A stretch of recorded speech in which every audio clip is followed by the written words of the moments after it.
the star witness against Duane Keffe D. Davis, is Duane Keffe D. Davis.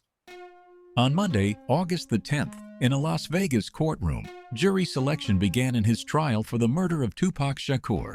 30 years after 4 bullets tore into that car off the Strip, Davis, a 63-year-old former gang leader, spent decades telling the story himself. He told it to police, he told it on television, and then he sold it in a book with his name on the cover. And to be fair to him, even the prosecutors don't claim he fired the shots. But now every word he ever sold is the state's best weapon against him. We're breaking down how one man talked himself into the fight of his life. Let's get into it. September 7th, 1996. Mike Tyson wins his fight on the Las Vegas Strip in 109 seconds. A few hours later, Tupac Shakur is in the passenger seat of a black BMW beside Suge Knight, heading to Club 662, where he is due on stage that night. At a traffic light just off the Strip, a white Cadillac pulls up next to them, and gunfire erupts. 4 bullets hit Tupac. His right lung is destroyed. He spends 6 days on life support, and he dies at 25. He never made it to the show. Nobody is charged. Not that year. Not that decade.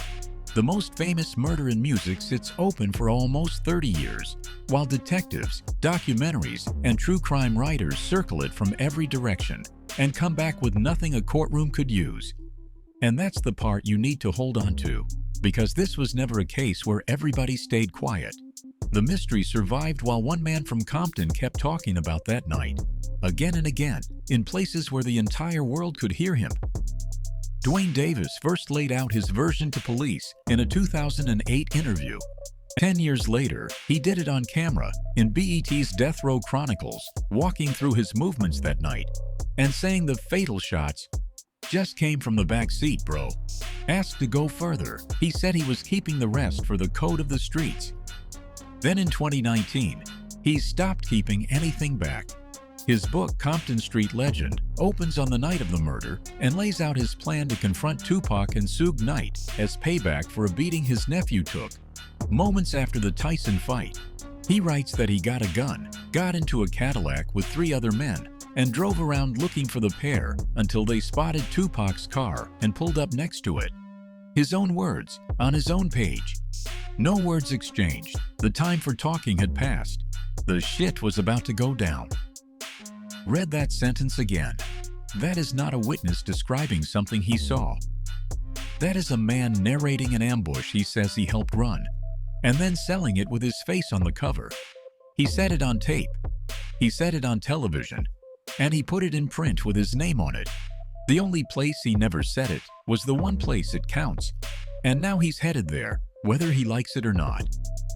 In September 2023, a Clark County grand jury indicted Davis, and police arrested him outside his home near Las Vegas.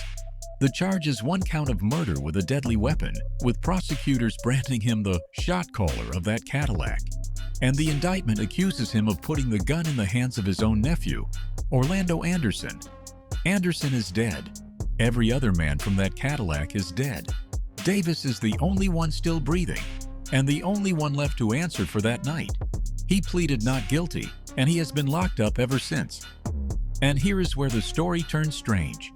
Since his arrest, Davis has claimed his decades of statements were false, just a hustle to sell books, and he has blamed his co-author for planting lies in the pages. The prosecution, in a recent filing, went the other way entirely, arguing the book generally described the provable life of Duane Davis, even while admitting it is salacious, full of hyperbole, and contains at least one substantial lie. They even matched the Ray Luca crime story suit he described wearing that night to a real Polaroid of him in it. So the state will spend a month arguing that an accused murderer told the truth, and his own lawyers will argue that their client is a liar. His defense says there is no evidence he directed the shooting and that the state's witnesses weren't even there. Jury selection started Monday, August the 10th in Las Vegas, and the trial is expected to run a month, maybe longer. Demand is so fierce the court is running a daily lottery just for a seat. The witness list includes Suge Knight, Nevada Governor Joe Lombardo, and members of Tupac's family. His stepbrother Mapreem says sitting through it will be re-traumatizing, and that he's cautiously optimistic for one simple reason: I hope that the trial is fair and we find out the truth. 30 years of talking now comes down to 12 people deciding which Duane Davis to believe. This trial probably won't name who pulled the trigger, but it will finally decide whether the man who wrote the story pays for it. And that's where we'll leave it for today, folks. That was the 30-year road from a red light in Las Vegas to Duane Davis sitting in front of a jury for Tupac Shakur's murder. So which one do you believe? The man who told the story for years, or the man who says it was all for book sales? Can you really take your own story back once the handcuffs go on? And will Suge Knight on the stand blow this whole thing open?